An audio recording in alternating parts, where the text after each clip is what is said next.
Queridos, vamos pegar nossas Bíblias e também o nosso livro. Vamos abrir o livro Nascidamente na página de número 100, ou melhor, 101. Aí no lugar onde diz, no último parágrafo, quando diz, portanto, estamos falando sobre a obra de redenção. Queridos, e quando nós falamos sobre a obra de redenção, mais uma vez eu quero chamar a atenção de todos para o fato de que quando nós falamos de redenção, nós estamos falando de cura, a cura do pecado. Eu não sei se vocês já ouviram, certamente já, né? Mas eu quero trazer a lembrança de vocês que existe uma doutrina bíblica, por sinal, que assevera categoricamente que Cristo, quando morreu, ele morreu para tratar com o problema dos nossos pecados. Logo, nós ouvimos o Evangelho, as pessoas pregam o Evangelho, convidando as pessoas a se arrependerem dos seus pecados, aceitarem ou receberem a Cristo como Salvador, como Senhor da sua vida, para que ela seja então perdoada de todos os seus pecados. Isso é uma verdade bíblica, consta não somente na Bíblia, mas é uma expressão, embora parcial, do Evangelho. Mas o fato é que, quando se trata dos nossos pecados, nós precisamos pensar em três coisas muito importantes. A primeira é o perdão dos pecados. A segunda é a culpa, ou as consequências melhores, as consequências dos pecados. A terceira é o poder do pecado. Então, sempre que você pensar em redenção, a ideia de redenção está vinculada à ideia de pecado. Não fossem os pecados, ou não fosse o problema do pecado, não haveria necessidade de obra de redenção. Redimir de quê, afinal? Agora, o problema é que se redenção se vincula à questão do pecado, o pecado tem que ser visto em três dimensões. A sua dimensão, no que diz respeito à nossa culpa, dos nossos erros, a Bíblia oferece o perdão de pecados.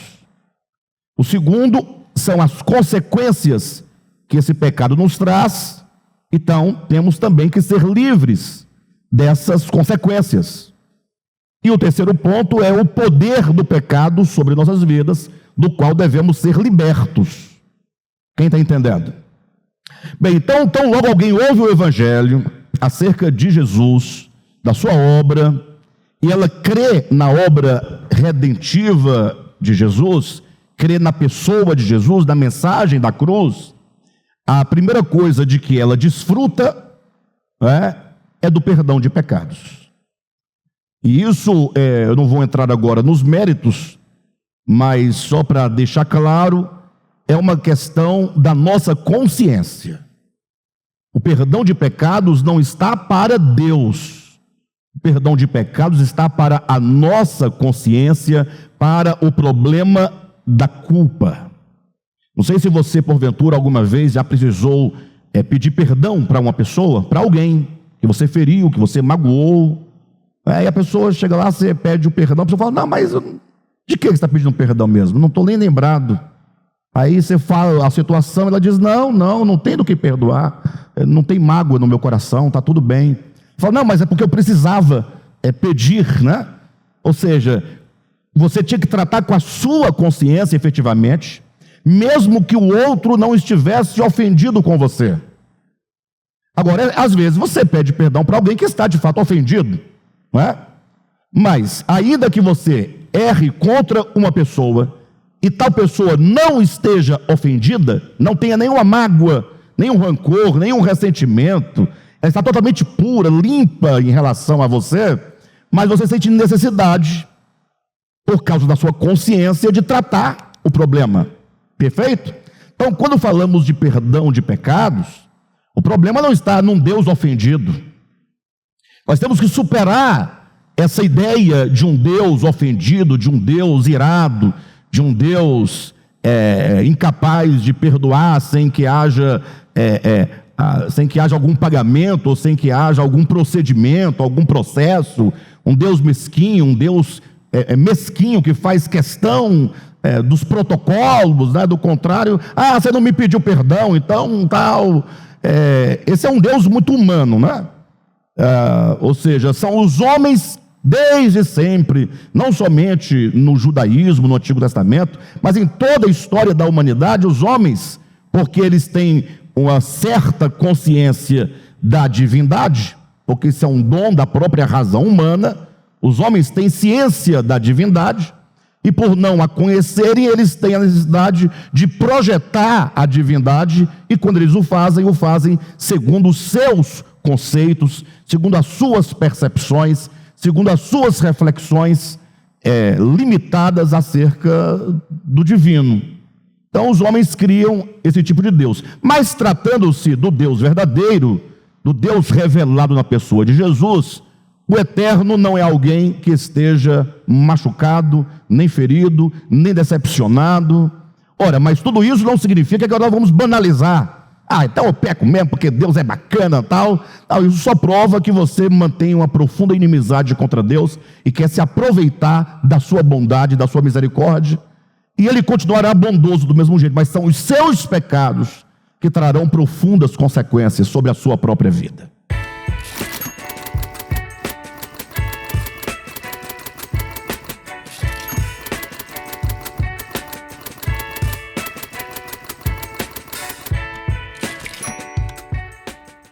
Agora, então no trato para com o perdão de pecados, quando nós cremos, nós experimentamos esse perdão, exatamente por quê? Porque nós somos convidados a confessar os nossos pecados. O que é a confissão? Ora, como é que eu vou chegar para o Deus onisciente, o Deus onipresente, o Deus conhecedor de todas as coisas, aquele de quem é dito que foi Ele quem me teceu o meu corpo no ventre da minha mãe, que teceu cada célula, cada tecido do meu corpo, cada parte foi feita por Ele, que Ele me conheceu antes de eu nascer, que antes que as palavras saiam da minha boca, Ele já as conhece, que me cerca por detrás e por diante. Como é que eu vou confessar para Ele alguma coisa como se Ele precisasse de alguma confissão minha? Mas não significa que aí não precisamos de confessar nossos pecados, porque a confissão de pecados, associada ao perdão divino, trata com o problema da nossa consciência. É como que se nós falássemos: Senhor, eu errei tanto na minha vida em relação ao Senhor, a tua vontade, se errei por ignorância ou não, o fato é que agora eu estou me aproximando do Senhor para alinhar o meu coração e alinhar a minha consciência, a minha alma, o meu ser, a tua pessoa. Então, tratando-se dos pecados, o problema da culpa do pecado, do perdão de pecado, está resolvido. Então, você que crê no Evangelho de Jesus Cristo, saiba que uma das bênçãos eternas do Evangelho, que você carrega consigo, e você pode agora inclusive tratar com as culpas que você próprio carrega dentro de você, e se você tem algum pecado que você alimenta, que você cultiva, que você pratica, arrependa-se desse pecado, confesse diante do Senhor, e o Senhor vai imediatamente trabalhar a paz no seu coração, trabalhando o problema da culpa. Então, esse é um problema em relação ao pecado resolvido. Os pecados do passado, os pecados do presente, e mesmo os pecados que eu ainda vou cometer, pela obra de Cristo a meu favor, estão todos perdoados. E de tal forma estão perdoados, que, para usar um texto lá do livro de Miqueias, do Antigo Testamento, diz que Deus lança os nossos pecados no mar do esquecimento. Ou seja, não que Deus não lembre, porque não há como apagar da memória de Deus todas as coisas, mas que Deus não leva isso em conta, isso não é contabilizado, isso está fora de qualquer cogitação, é algo já resolvido de uma vez por todas, mediante a obra de redenção.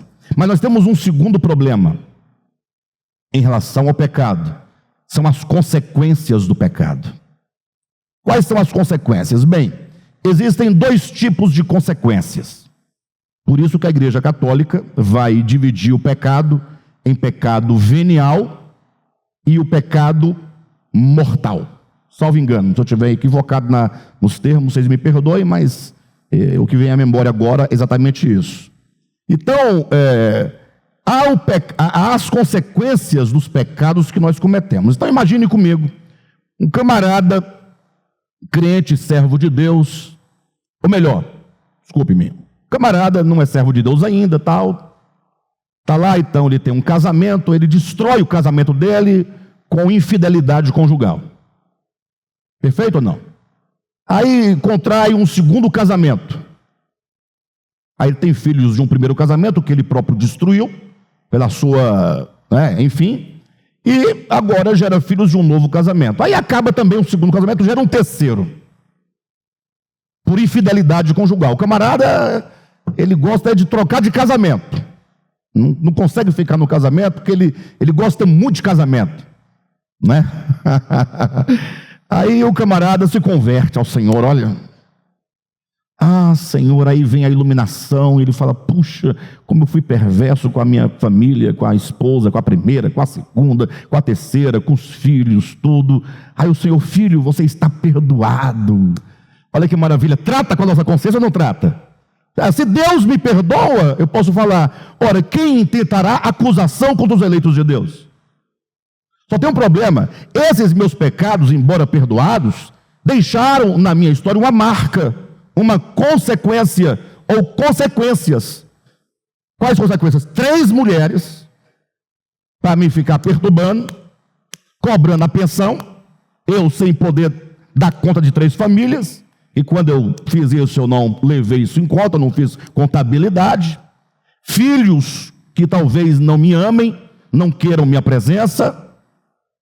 Então é uma cruz que eu vou ter que carregar, é um sofrimento, é uma consequência dos meus pecados que vão ficar aí enquanto eu existir neste mundo. Então, no que diz então perdão, eu estou perdoado. Ora, essas consequências Deus não vai resolver. Pode até resolver, né? Você orar para Deus quebrantar o coração da mulher antiga, da outra, do filho, o Senhor ajusta, vai criar harmonia e tal. Aí Deus pode derramar uma graça, uma coisa, mas no geral a pancadaria vai cair na sua cabeça e não vai ter jeito, né? Não vai ter jeito. É uma consequência, não é uma consequência eterna, é uma consequência temporal, lógica, faz parte da vida e você vai ter que arcar com isso aí, não tem jeito. Só que existem algumas consequências eternas. O pecado traz consequência eterna. Qual é a consequência eterna do pecado? O salário do pecado é a morte. Logo, pela justiça da lei, eu tenho que sofrer a morte eterna. A lei requer isso. Logo, quando eu creio no Evangelho, o Senhor, Ele me livra da morte eterna. Dessa consequência eterna, nós também estamos isentos. O Senhor nos livrou dessa consequência eterna. Quem está em Cristo passou da morte para a vida. Então veja que o problema do pecado está sendo resolvido. Só tem um problema, e é aqui onde eu preciso parar um pouquinho para conversar com vocês. É o problema sobre o poder do pecado. O poder do pecado. O que é o poder do pecado? É o poder das trevas que opera dentro de nós, a influência das trevas, a força das trevas, que atua no coração do homem, atua na consciência do homem, atua na psique humana, de modo que o leva a pecar. Sabe quando você sabe que isso ou aquilo não está de acordo com o Evangelho, não está de acordo com a vontade de Deus, não está de acordo com o caráter de Deus, com o Espírito de Deus, e você ainda assim faz. Você fala, mas eu não tenho força de resolver esse problema. Isso aí é o poder do pecado. É o poder do pecado operando na nossa consciência. Bem, com respeito ao poder do pecado, em relação à morte de Cristo, é importante compreender que isso também está resolvido. Isso também está resolvido.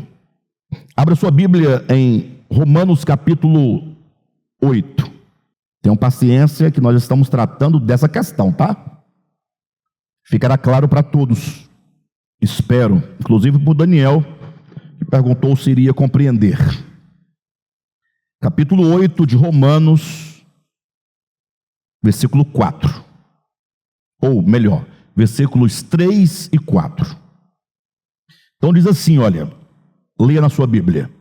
Porque o que fora impossível à lei, no que estava enferma pela carne, isso fez Deus, enviando o seu próprio Filho em semelhança de carne pecaminosa e no tocante ao pecado.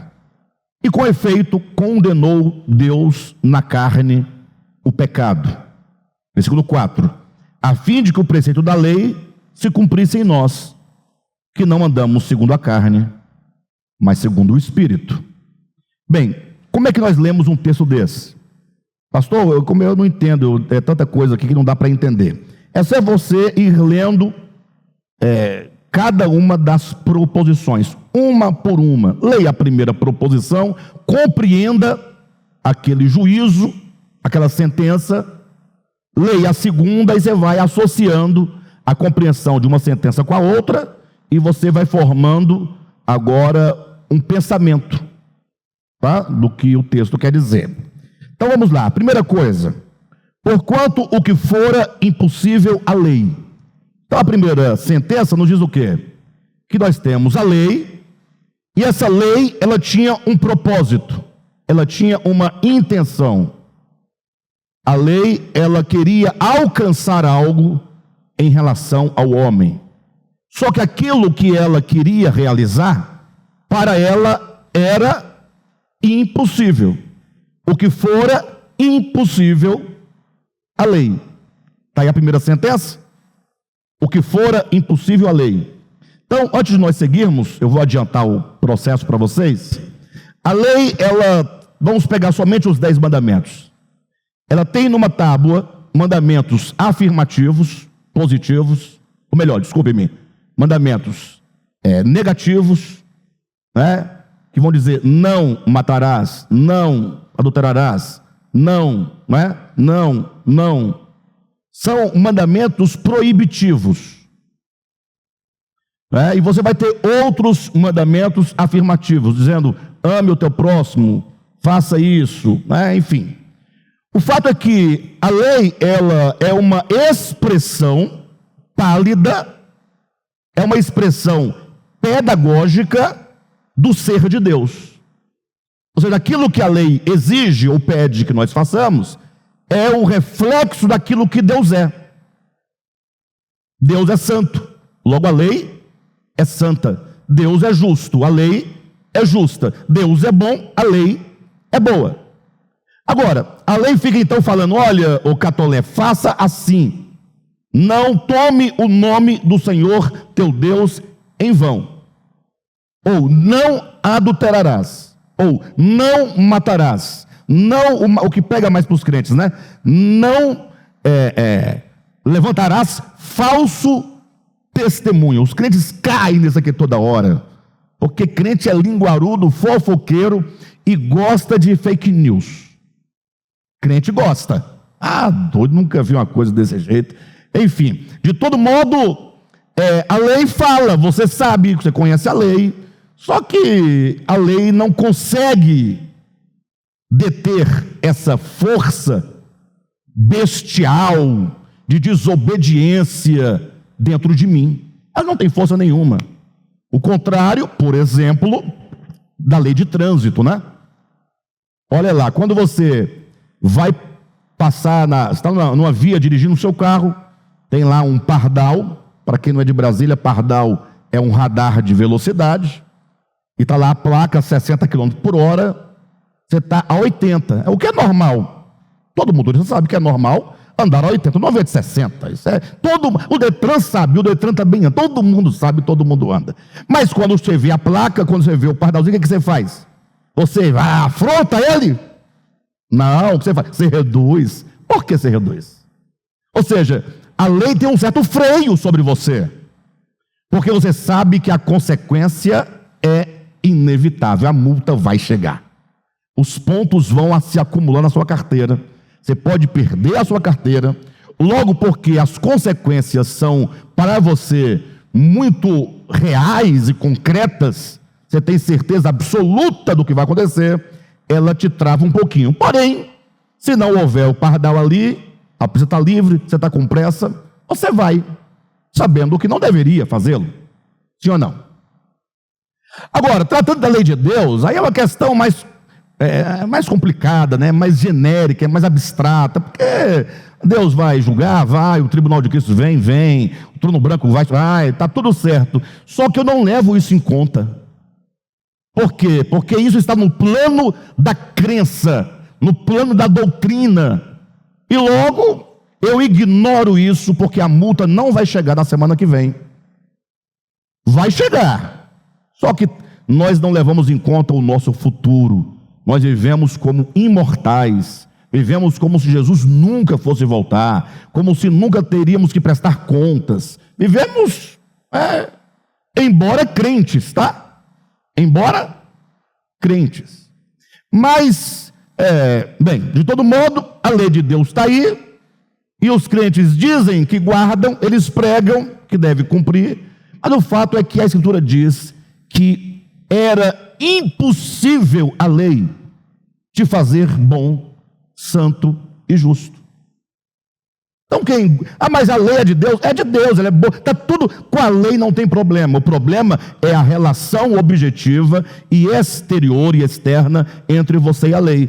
Você tem uma força do pecado interior, essa força do pecado você pode entender como a desobediência, como a insubordinação, né? Enfim, e isso está dentro de nós, é uma coisa que todo mundo experimenta constantemente, e a lei fala, e você não ouve, não tem jeito. Primeira sentença: aquilo que fora impossível à lei. O que foi impossível à lei? Tratar com o pecado dentro de você. Pode fazer lei de tábua de pedra com o dedo de Deus, com a unha de Deus, não importa, não vai. Não vai. Nem quem recebeu a lei lá no Sinai, que viu o monte tremer, quebrou a lei, foi na mesma hora. Imagina você que nem sabe se a lei existiu, se as tábuas existiram. Cadê as tábuas? Pois é, então. Eu acredito, mas você sabe como é que a gente acredita, né? A gente acredita sim, né? Porque, afinal, nós aprendemos que devemos sempre acreditar, ainda que não acreditemos, né? Bem, mas o fato é que o que for é impossível a lei não conseguiu e não consegue resolver o problema do pecado no coração do homem. Então veja, o que fora impossível a lei, e por que a lei não conseguiu? Por que para ela foi impossível? No que estava enferma pela carne. O problema é que a carne do homem, ela é desobediente. A carne do homem, o homem na sua natureza humana, com a sua consciência corrompida, com as trevas atuando na sua consciência, com a mentira estabelecida, com a ingratidão estabelecida, com a revolta, a rebeldia, este homem, então, a sua carne, em relação à lei, ela está enferma. A lei, melhor, está enferma em relação à carne, ou seja, a lei é fraca. Uma pessoa quando está doente, ela não perde as forças, não tem como trabalhar. O camarada está com dengue, chikungunya, o cara que é forte, que vai, que mexe, trabalha, quando está doente, o que acontece? Ele fica igual um trapo de imundícia, né, na cama, prostrado, não quer comer, não vai tomar banho, aí fala, nem me movimentei, como é que vou tomar banho para quê? Eu nem andei hoje, deitado o dia inteiro. Aquela febre, aquela fraqueza. Então, a lei estava enferma ou enfraquecida por causa da carne. A carne do homem é violenta, essa carne é pecaminosa, perversa. Sim ou não? Então, vão entendendo o texto. Aquilo que fora impossível à lei, no que estava enferma pela carne, isto fez Deus. Pronto. Deus mandou a lei não resolveu. E Deus sabia que não resolveria, tá? Não foi engano dele, não. Mas é porque ele queria mostrar para o homem, porque a lei, por ser positiva, imperativa, ela implica transgressão. E a transgressão implica responsabilidade. E a transgressão e responsabilidade implica juízo, consequência. Então a lei tem um papel, mostrar você é transgressor. Porque se a lei, você tá bom, você está cometendo um crime. Qual crime? Você pode citar, por favor, no Código Penal? É porque tal. Não. O crime tem que estar tipificado. Logo a lei fala, olha, isso é pecado. E quando você transgride a lei, você incorre em condenação. A lei te condena. Em que sentido ela te condena? Ela fala, olha, você é transgressor, o transgressor tem que pagar. Então você tem agora a consciência da culpa do pecado e das consequências do pecado. Só que ela não resolve o problema do coração, da consciência, da alma. Então aquilo que a lei não conseguiu fazer, 2, porque ela estava enferma, 3, isto fez Deus. Então Deus é que resolve o problema do pecado dentro do homem. 4, como é que ele resolve? Aí o texto diz, isso fez Deus, como? Enviando seu próprio filho em semelhança de carne pecaminosa e no tocante ao pecado. Ele fala, filho, vá lá e se veste do homem. Que tipo de carne? Uma carne que veio do céu, santa, uma carne glorificada? Não, se veste de Adão. É isso que os crentes nunca entenderam, não querem entender, e tomara que entendam, porque parece que não vão entender, que quando o verbo se faz carne, ele se veste do homem Adão. Não é uma carne diferente da de Adão. Onde é que diz isso na Bíblia? 1 aos Coríntios, capítulo 15, quando diz o primeiro homem, o primeiro Adão, é carne. O verbo se fez o quê? Carne. E para provar essa ligação com o Adão terreno, Lucas, quando faz a sua genealogia, ele vai começar em Jesus e vai retomando os seus antecedentes até chegar em Adão. Cristo está com o seu cordão, Jesus está com o cordão umbilical ligado a Adão. Então ele se veste do homem, é o que Paulo está dizendo aqui. Isso fez Deus enviando o seu filho em semelhança de carne pecaminosa e no tocante ao pecado. Essa vinda dele ao mundo é no tocante ao pecado. O que ele vem fazer? Resolver o problema do pecado. A sua associação é para com o pecado, é em relação ao pecado. Isso porque em Hebreus vai dizer que a sua segunda vinda, é dito, ele virá uma segunda vez sem pecado. Não que ele tivesse pecado, mas que a segunda vinda não tem relação para com o pecado. É uma outra situação. Então, Cristo se veste da humanidade e agora fala, agora eu vou fazer no homem, na carne, o que a lei não fez, ou o que fora impossível à lei. E aí agora ele pega nesta carne, neste homem Jesus, ele vai, toda vez que essa vontade da carne, do homem, dos nervos, dos hormônios, do sangue, ele tinha que ir pisando, calcando, esmagando a cabeça da serpente, em outras palavras, ensinando a obediência, levando esse homem, submetendo-o à obediência para que ele fosse tratado profundamente e chegasse à plena harmonia com o divino. Então isso fez Deus, enviando o seu Filho em semelhança de carne pecaminosa e no tocante ao pecado. E com efeito, verdadeiramente, condenou Deus na carne o pecado. O que Deus fez na pessoa de Cristo em Jesus? Ele condenou o pecado. De que maneira ele condenou o pecado? Será que ele pegou um microfone e falou assim: pecado está condenado, eu te condeno? Não. Condenar na carne é tomar esse pecado e destruí-lo desde a raiz. Isso fez Deus. Então, com o problema, o poder do pecado, isso Deus fez de uma vez por todas em Jesus de Nazaré. Agora, quanto a essa questão do poder do pecado ter sido destruído, o pecado foi condenado e foi destruído, e a prova, uma outra prova está aqui em Hebreus. Abra sua Bíblia, capítulo 2. Salvo engano, lemos semana passada esse texto, né?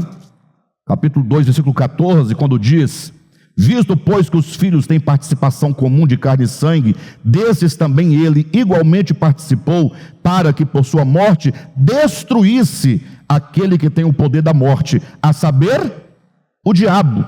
Então, é na carne que ele destrói o diabo, que ele condena o pecado. Então, o pecado condenado na carne e o diabo destruído em Hebreus é uma coisa só.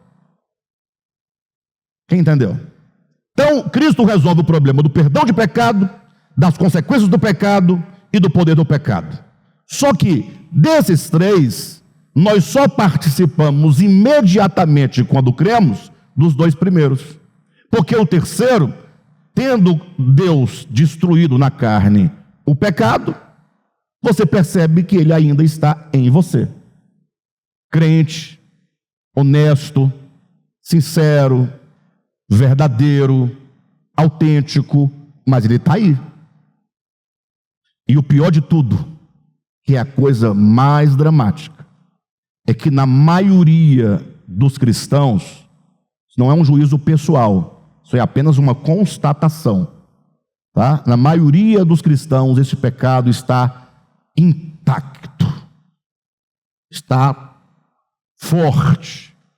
E isso por um motivo muito simples, porque a igreja institucional, a organização, com seus muitos dogmas, quando perderam de vista a essência da verdade e criaram apenas dogmas, fizeram da Bíblia um manual de dogmas a serem acreditados, e criaram doutrinas humanas para substituir o verdadeiro sentido do pecado na alma humana, acabou que a igreja foi negligente em mostrar para a própria igreja, para os irmãos, para as pessoas, o que é o verdadeiro pecado.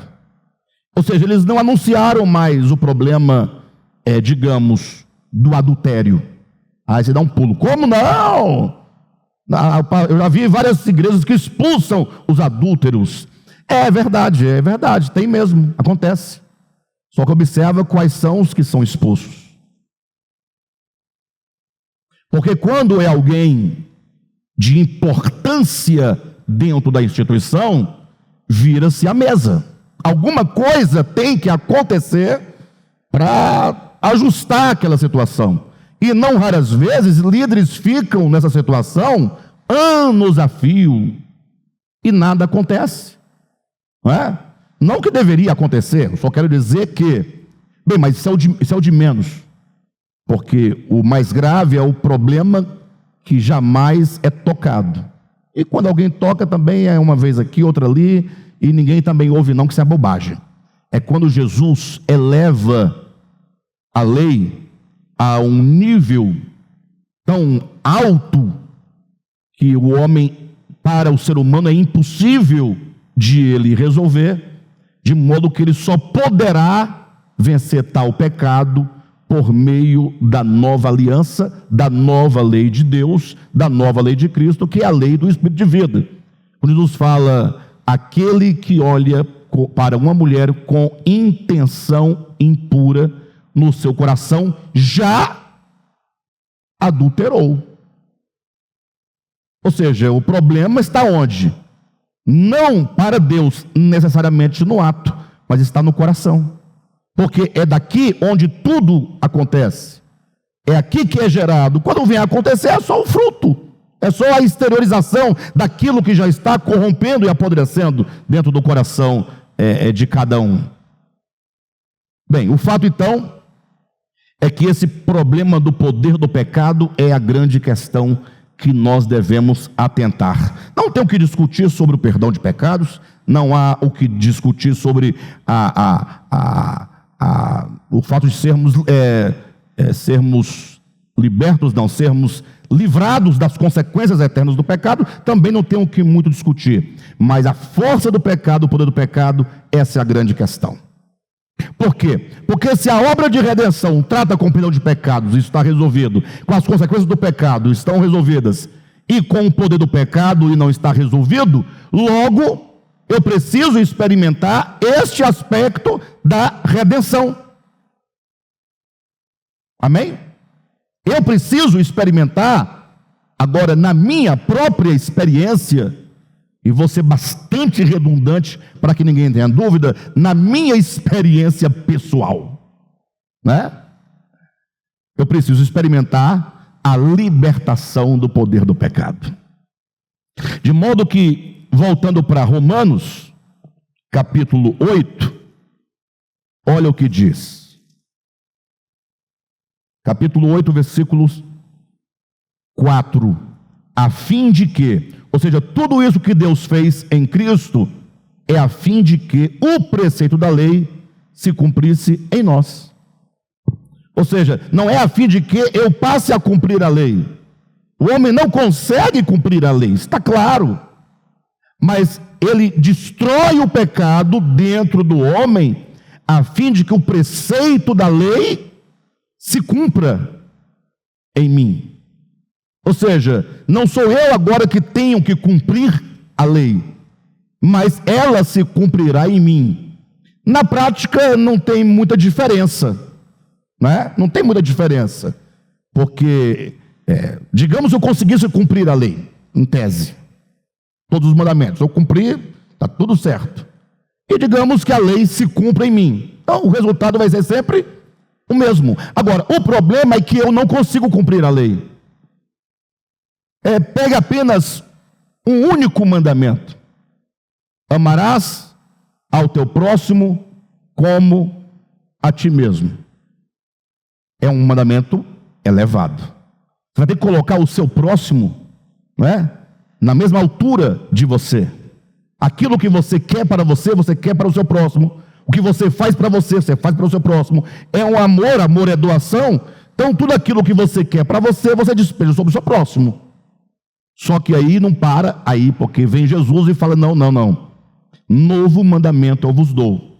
Vocês devem amar o seu irmão como eu vos amei. E como é que Cristo nos amou? Acima da sua própria vida. Aí pronto, aí acaba com tudo. Então nós temos um problema grave. Nós sabemos que devemos amar. Todo mundo sabe, até os políticos em campanha pregam o amor. Mas o problema não é sabermos que temos que amar. O problema é que o amor é doloroso. O amor arranca um pedaço de mim a cada vez que eu o coloco em ação. O amor, ele me mata para o outro ganhar. O amor abre mão de si para o outro viver. E isso, vamos ser honestos, isso é de uma complexidade tremenda. Aí Paulo vai dizer que é possível que alguém doe os seus bens sem ter amor. E por que alguém doaria seus bens sem ter amor? Porque ele tem algum objetivo por detrás. Ou seja, ele está doando os seus bens, não é porque ele quer o próximo bem, é porque ele quer aplauso dos homens, ele quer uma boa encarnação, uma outra encarnação melhor. Ele não quer vir barata, ele não quer vir aleijado, ele não quer vir pobre, ele quer vir um príncipe. Então ele fala, não, então vamos doar para poder. Então esse jogo que não é amor, que é apenas um jogo mercantil, pode levar os homens a doarem as coisas aos pobres, mas não resolve nada. Só o pobre que vai ser ajudado, bom, ele vai ficar feliz. Só que quem doou não vai receber o que ele pretendeu, porque não é amor. Então, como nós vamos resolver esse problema? E por que eu não consigo realizar o amor? Isso é para falar só do amor, tá? Mais de nada. Porque o pecado em mim, pecado não enquanto substância, tá? Que isso fique claro em vocês.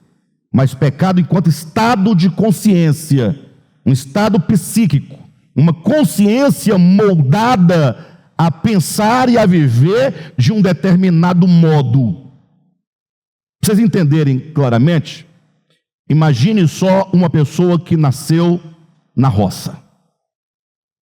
Então, ali acostumado a levantar cedo, 5 da manhã, trabalhar na roça, plantar, aguar, na hora do almoço comer farinha, né? Com água e com mandioca, e a vida é dura. Aí volta 5 horas para casa, tem que ligar um lampião, não tem luz elétrica, o banheiro tem que tomar banho de cabaça. A vida é difícil, não é? Aí não tem boa vida, não tem privilégios, é sofrimento. Mas está lá, vivendo, feliz. Aí você pega um camarada que nasceu numa família de classe A,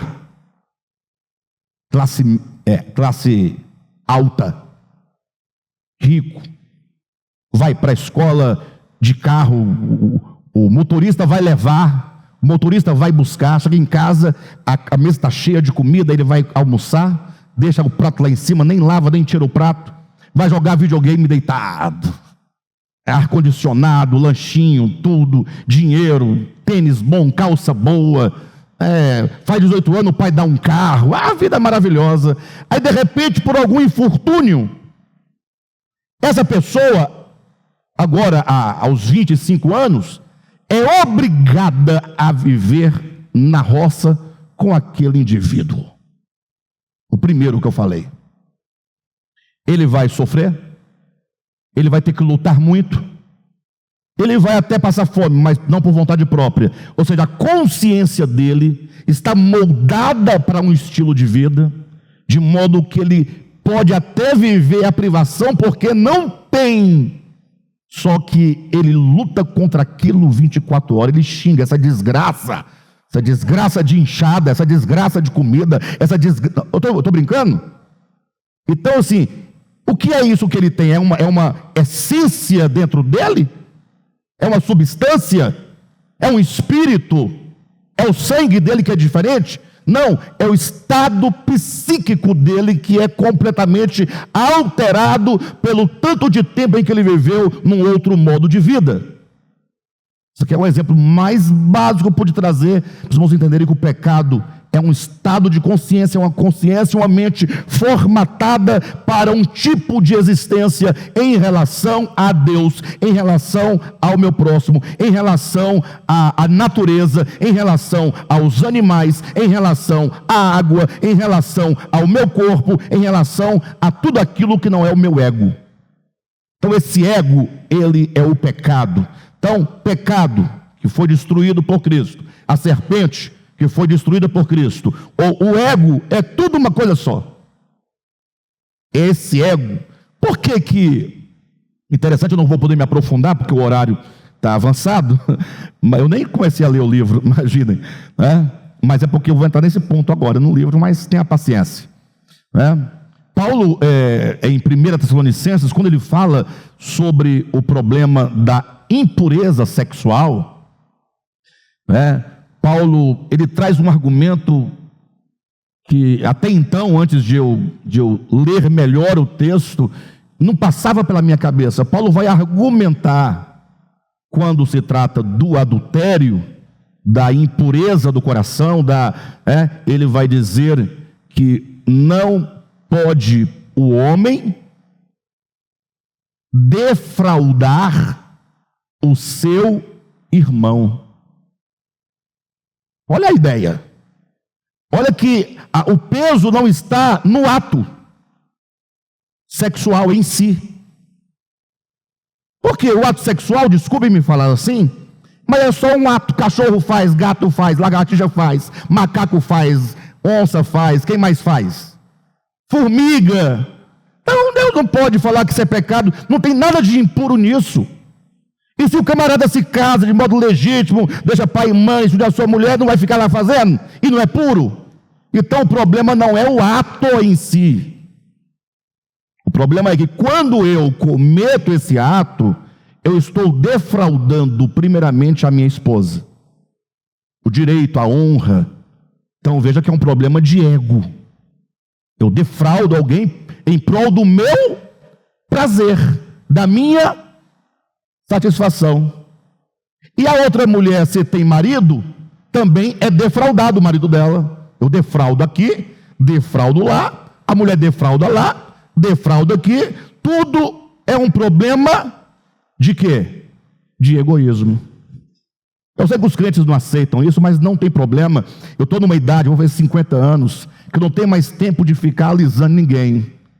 E não vou pregar o que a pessoa quer, eu vou pregar o que a Bíblia diz. Aí agora é para você pegar essa manga e chupar em casa. Estava lá Davi, eu vou ilustrar o que eu acabei de falar. Davi, que tinha feito aquela coisa lá com Betseba.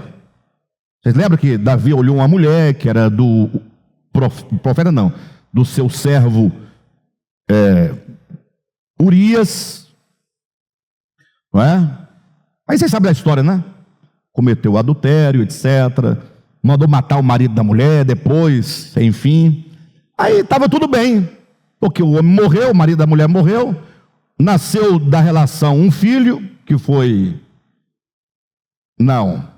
um primeiro filho, morreu, me foge agora o nome dele, começa com a letra G, em língua portuguesa, mas aí depois veio Salomão, mas tá bom. O fato é que um ano depois do acontecimento, ninguém sabia, só a Betseba e ele. O marido que podia criar um problema está morto. Quem vai criar problema com o rei? Não, está tudo bem, está tudo certo, tudo tranquilo. Bem, mas foi um ano de profundo peso de consciência, porque ele não tratava com Deus o seu problema, o seu pecado, né? Para quem sabe, ele emparedou o gato preto, tá bom? Aí quem quiser saber disso vai ter que fazer o curso conosco, vai ter uma nova turma de leitura, interpretação de texto e hermenêutica filosófica a partir de 20 de agosto, presencial, tá bom? Estava lá Davi de boa, um ano depois chega um profeta Natan. O profeta Natan diz: rei, eu preciso que você resolva uma causa, eu trago uma causa para você resolver. E ele diz: pois não, pode falar. E aí o profeta Natan cria uma parábola, cria uma parábola, e diz: olha, havia um homem que era dono de muitos rebanhos, tinha muitas ovelhas, tinha muitas cordeirinhas. Pega essa. Certo dia chegou um amigo seu, um viajante, amigo seu, na sua casa. E precisando, portanto, o rei alimentar o seu amigo, o seu hóspede, ele roubou uma cordeirinha do seu vizinho, a única cordeirinha que o vizinho tinha. Ele tinha muitas cordeirinhas, o rei poderia alimentar o seu hóspede, poderia alimentar o seu hóspede com as suas muitas cordeirinhas. Ele não tinha uma, não tinha várias cordeirinhas. Mas não, o seu ego não queria das suas cordeirinhas, queria a cordeirinha do outro. E ele então, pegando a cordeirinha do outro, fez alimento e alimentou o seu hóspede. Já dá para entender quem é o hóspede, né, pessoal? Não é possível, porque os gestos falam, né? O que devemos fazer com este homem? O rei diz: este homem tem que morrer. Aí Natan diz: este homem é você. Tá, mas qual é o argumento aqui do profeta? Era comer as cordeiras? Não, coma, é tudo seu. Você tem muitas cordeirinhas para comer. Mata, mola, assa e come. Você está rindo de quê? Assa. Faz um churrasco e coma. Entenderam? Mas não, você vai comer a cordeira do outro. A única que ele tinha, você tinha várias. Então qual é o argumento divino? É comer o cordeiro? Não, não. É o cordeiro do outro, a cordeira do outro. Mas então, quem é adulto entendeu tudo o que eu disse. Então, onde está o problema aqui? Exatamente é para Deus. Deus fica: ai meu Deus do céu, não posso ver. Ai, não posso ver. É isso? Não, isso é bobagem. Minha mãe costuma falar sempre: isso até os mosquitos fazem, os insetos fazem. Então isso é normal. Para Deus isso é uma bobagem. Para Deus é só um buraquinho, um negocinho, acaba rápido, não dá nada. É uma bobagem. É o ser humano que fica colocando pressão naquilo que não existe. Isso é bobagem. Isso é igual respirar, comer comida, né? Dormir, mesma coisa. Agora, o problema está neste ponto, sabe? Então, é esse ego, né? Todos os nossos pecados, o poder do pecado, enquanto o ego dentro de nós, tudo o que ele realiza é em benefício. Então, até as coisas que são supostamente sagradas, ele pode fazê-lo enquanto pecado. Ofertar, quando deres esmolas, né? Não façais como fazem os fariseus, porque este modo é pecaminoso. Quando orardes, não orareis como oram porque este modo de orar é pecaminoso. Então, mesmo as coisas boas podem ser pecado se o alvo é o seu próprio ser, é o seu próprio ego. Perfeito? Então, esse ego é o grande problema. Logo, se a obra de redenção visa salvar o homem plenamente do pecado, essa obra de redenção tem que tratar o problema dos pecados praticados, portanto, o perdão, isso está resolvido. Tem que tratar com as consequências do pecado, morte eterna, isso está resolvido. Mas tem que tratar com o problema do poder do pecado, que é este ego. Logo, não se pode falar de redenção em termos plenos, ignorando o poder do pecado. Não adianta você dizer assim: não, mas é porque Jesus já nos libertou do poder do pecado. Ele já libertou. Concordo com você. Mas você está liberto? Aí o crente fala: tô. Se ele libertou, tô. Falei: para de mentira. Só você se lembrar de como você é perturbado. Só você pensar nos seus dias, como você trata as pessoas. Como você trata sua família, seu filho, sua esposa, sua mãe, seu pai, seus irmãos, seus vizinhos, o colega de trabalho, os irmãos de igreja. É só você pensar. Será que quando alguém fala mal de outra pessoa, quais são pelo menos 2 motivos por que alguém fala mal de outro? Um é destruir a reputação do outro, porque é maldoso. Mas ao fazê-lo, se ele parasse e pensasse: poxa, mas por que eu estou fazendo isso se eu sou semelhante a ele, ou pior? Logo, se eu me igualo a ele, eu não farei isso. Então, não somente se destrói a reputação do outro, mas eu ganho o benefício de me parecer melhor do que o outro. Logo, falar mal traz o ego, enquanto a vingança de destruir o outro, e o ego com a imagem de santidade que promove a minha pessoa diante dos outros. Eu tomo a reputação do outro para mim. A bondade que você via nele, não verá, porque eu destruo quando falo mal dele. E agora você vai falar assim: poxa, como o Alexandre é zeloso, como o Alexandre zela pela verdade, pela santidade da igreja. É uma coisa fantástica. E esse ego é tão sem futuro. Um dia aconteceu uma situação aqui no nosso ministério, vocês não vão saber porque nosso ministério tem 24 anos de idade, então não tem como saber. Uma pessoa criou uma situação em função de outra. Não podia admitir absolutamente o fato de congregar no mesmo lugar que a outra pessoa congregava. Porque a igreja tem que ser o quê? Santa. É verdade, tem que ser santa. Aí, vou sair. Eu falei, tomara que você encontre uma igreja santa. Daí a pessoa que não podia, a pessoa que era o alvo da ofensa do outro, me procura para fazer uma outra reclamação. No processo em que o outro saía, de que o outro não deixava de frequentar a sua casa, querendo coisas, comer a cordeirinha. Aí não conseguiu, porque a cordeirinha era brava. Aí ele se revoltou, falou: vou sair da igreja por causa de outra coisa. Entendeu? Então é uma cordeirinha que, segundo ele, não tinha futuro, mas ele queria fazer um churrasco, né?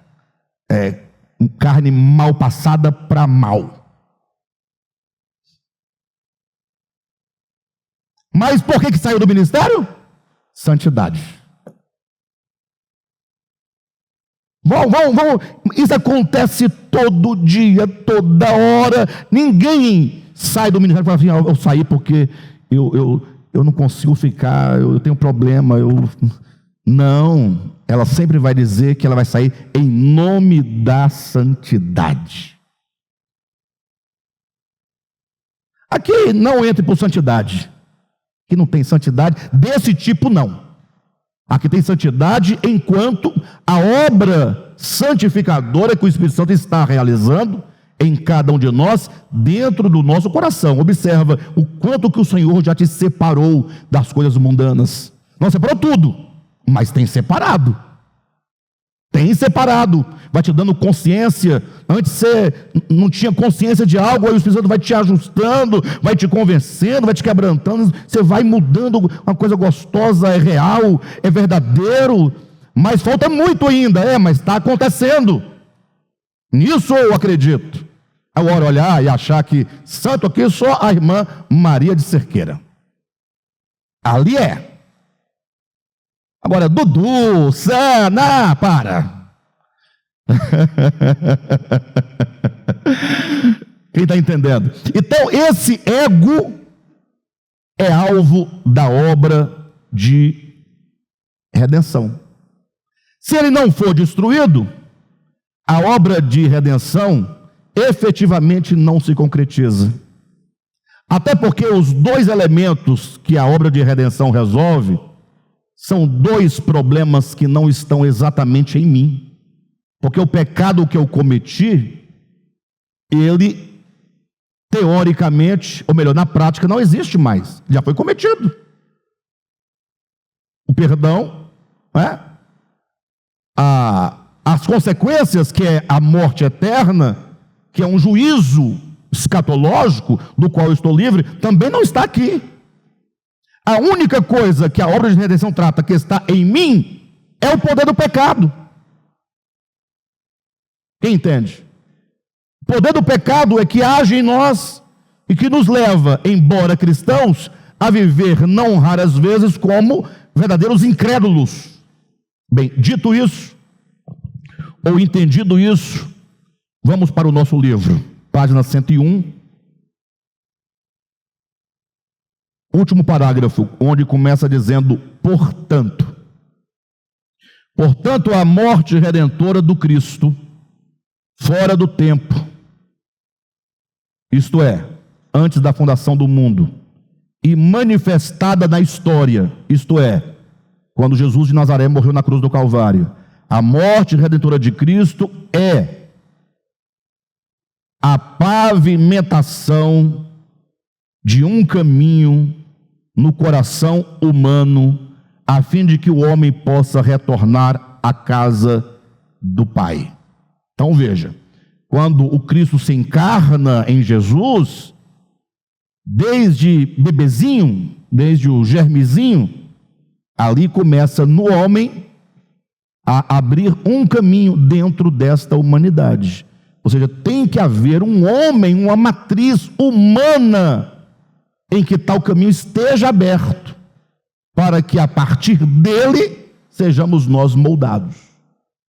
Por isso, o paradigma que define o caminho da redenção, a morte do Cordeiro, é o mesmo que define o caminho do pecado, a presunção da serpente, porém no sentido inverso.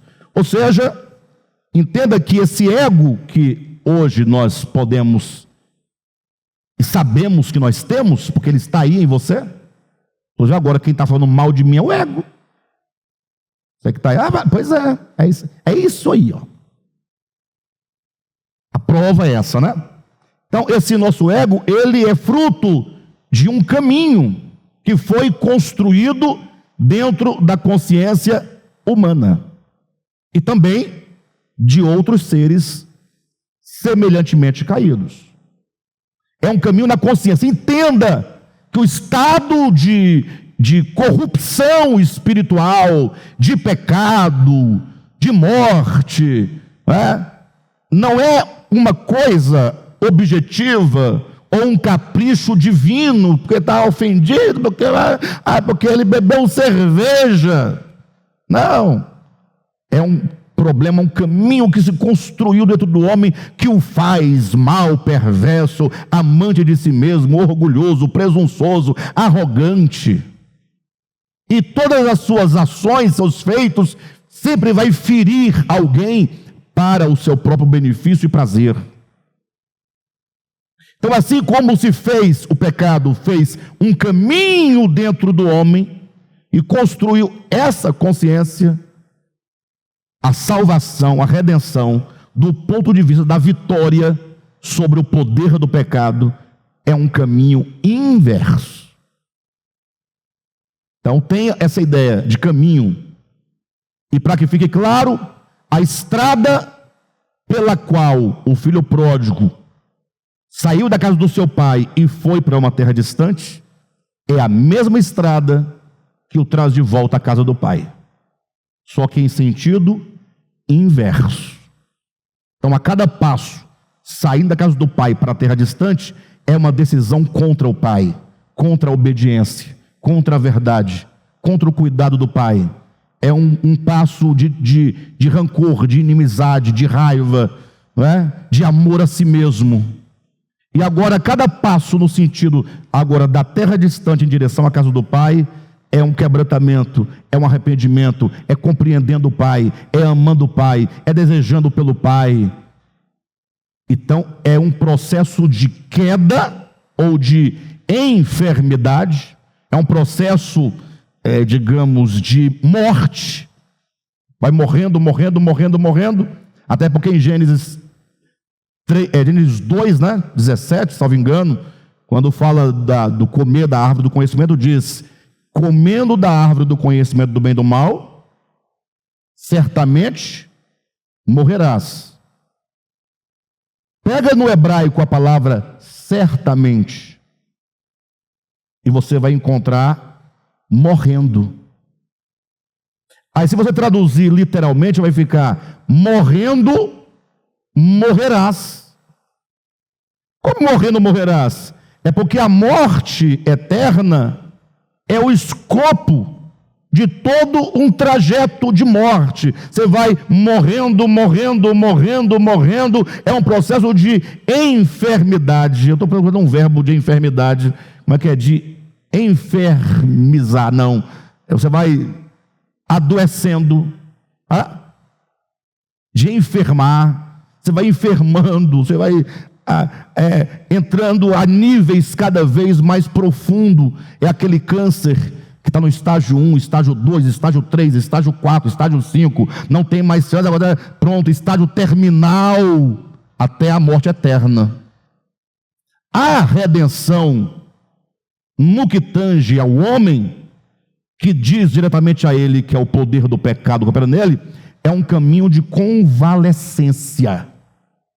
Convalescer, parece que está morrendo, né? Mas não é. Convalescer é a pessoa ir sarando, pouco a pouco, se recuperando pouco a pouco, até atingir plena saúde. Se você pegar a metáfora dos caminhos, fica fácil. Então, olha o que diz o nosso livro. Por isso, o paradigma que define o caminho da redenção é o mesmo que define o caminho do pecado. Porém, no sentido inverso. Ou seja, se a criatura, para se desintegrar de Deus em seu coração, percorreu um caminho para uma terra distante, a única forma de resgatá-lo é perfazendo o caminho contrário, trazendo de volta a sua consciência ao Pai. Alguém vai dizer: Alexandre, mas isso aí... É porque é o seguinte, queridos, deixa eu falar a verdade para vocês. Os crentes gostam da ideia de que é o seguinte: olha, você está salvo.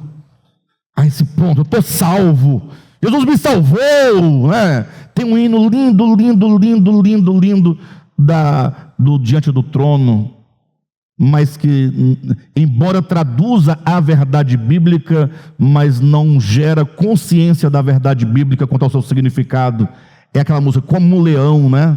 Como um leão que ruge, o diabo quer nos devorar. Música bonita, bacana.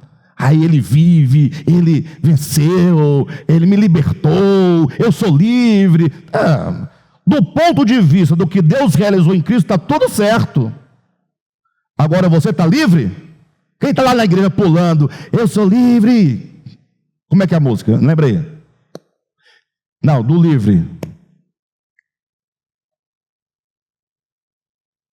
Libertou. Sou livre.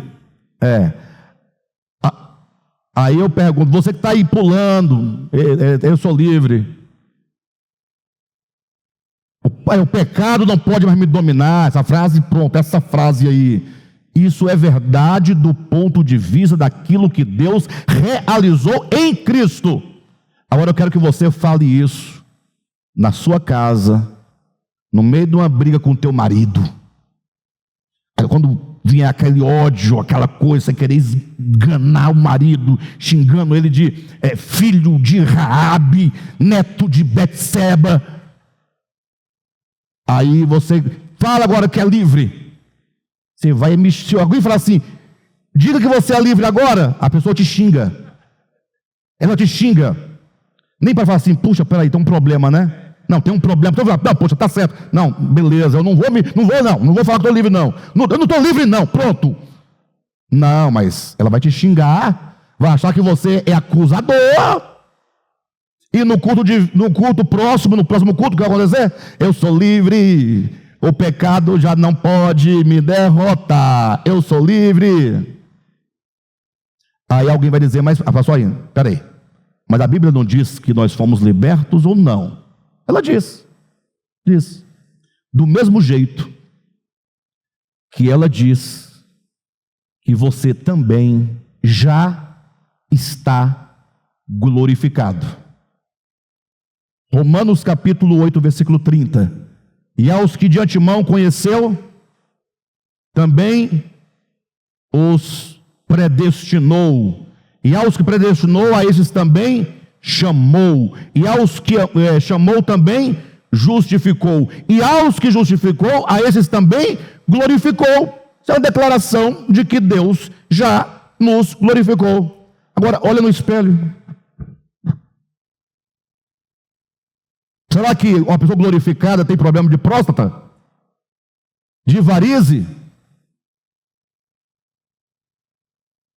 Problema de rinite?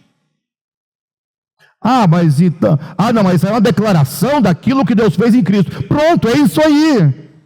Nós também estamos livres do pecado do ponto de vista de uma obra consumada em Jesus.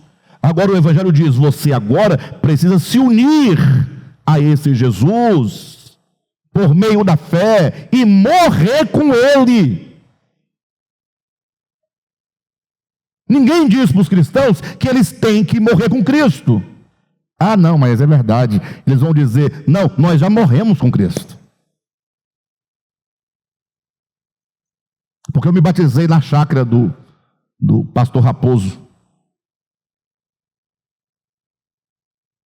Aí quando começar a contenda dentro de casa, briga por herança. Eu conheço uma família que tem uns 13 irmãos. 13. Morreu a mãe, morreu o pai.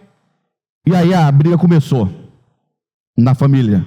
Por causa de uma casa velha que não vale 400 mil reais. Uma casa velha que está hipotecada pelo IPTU, que se vender não paga nem o IPTU. E quem está tomando posse da propriedade alheia, porque você tem herdeiro, é alheia. É tudo pastor e missionário. Dizendo, eu sou livre, eu sou livre. O pecado não pode me derrotar. Nasci de novo, já morri com... Você morreu com capeta. Ou melhor, você vive com o capeta. Porque com Cristo se morre, com capeta se vive. Seria bom se as pessoas ouvissem essa mensagem. Ou vontade de ouvir. E o Deus não corta, não. Pelo menos para o demônio ficar mais irado. Porque só assim talvez alguém desconfie. Poxa, nós estamos indo longe demais. Será que não existe aí um problema? Em algum momento nós temos que cair na real. Bem, o fato é que em Cristo está tudo feito, inclusive a nossa glorificação.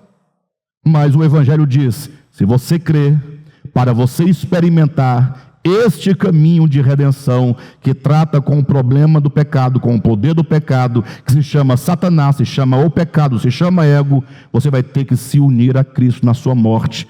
E isso não acontece com uma atitude, com um ato. O morrer com Cristo é a cada dia, a cada momento, a cada situação. Você vai percebendo, você vai entendendo, vai vendo que esse velho homem velho está agarrado nas suas costas, está fedendo, mas não te larga, e você vai pouco a pouco se livrando dele. E a prova, eu não posso deixar mais um texto, porque eu sei que essa semana vai ser difícil para mim, de e-mails e mensagens que eu vou receber.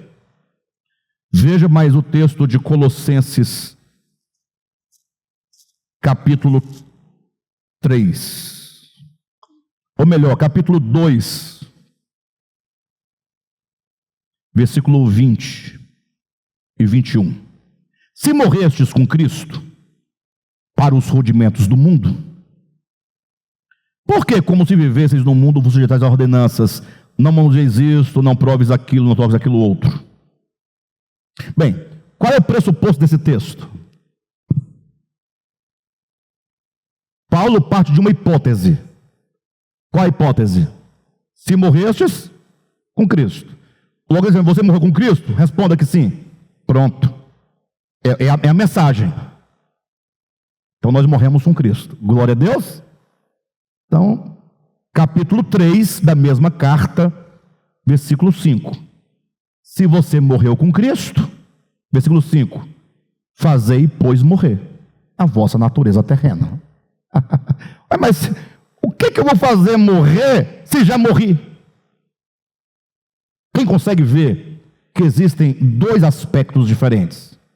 Morrer com Cristo é algo objetivo, finalizado, significa que você, pela fé, crê na obra que Ele realizou. Só que agora eu tenho que experimentar a obra que Ele realizou. Então, quando eu digo que creio, digo, morri com Cristo. Amém. Ele me chamou, Ele me justificou, Ele me glorificou, eu morri com Cristo. Em Cristo está tudo certo. Perfeito ou não? Agora, quanto à minha experiência, eu não vejo nada disso. Eu tenho que me apropriar. E essa apropriação é fazendo morrer a cada dia. Fazei, pois, morrer a vossa natureza terrena. Se vocês lerem do 20 em diante, até chegar no capítulo 3, versículo 5, O argumento de Paulo é: se vocês morreram com Cristo, e se vocês ressuscitaram com Cristo, devem viver como tais. Quando fala, fazei pois, esse pois conclusivo, está dizendo, ora, se você morreu e você ressuscitou, por que você não vive como quem morreu e ressuscitou? Ou seja, aproprie-se dessas bênçãos espirituais a cada dia, e você então vai experimentando progressivamente esse morrer com Cristo e esse ressuscitar com Cristo. O ressuscitar com Cristo acontece na mesma proporção do morrer com Cristo. Em termos numéricos, só para a gente poder entender aqui, numa abstração, se você morre 0,5% com Cristo, é 0,5% que você ressuscita com Ele. Se você morre 1% com Cristo, é 1% que você morre para o pecado, é 1% que você ressuscita com Cristo. A experiência, ela é diametralmente, seria oposta, não, a experiência é proporcional. Aquilo que morre da natureza velha é o que nasce de natureza nova. Perfeito, queridos? Bem, essa experiência é um caminho de degradação, descendo, morrendo morrerás, e caminho de convalescência, de cura, de libertação, de santificação, um caminho de volta. O que nos leva a isso é o último parágrafo da página 102, e aqui eu encerro, porque nós vamos continuar na semana que vem, quando diz: isso é explicado, esse caminho, isso que nós falamos agora, isso é explicado claramente por Paulo no capítulo 2 de sua epístola aos Filipenses.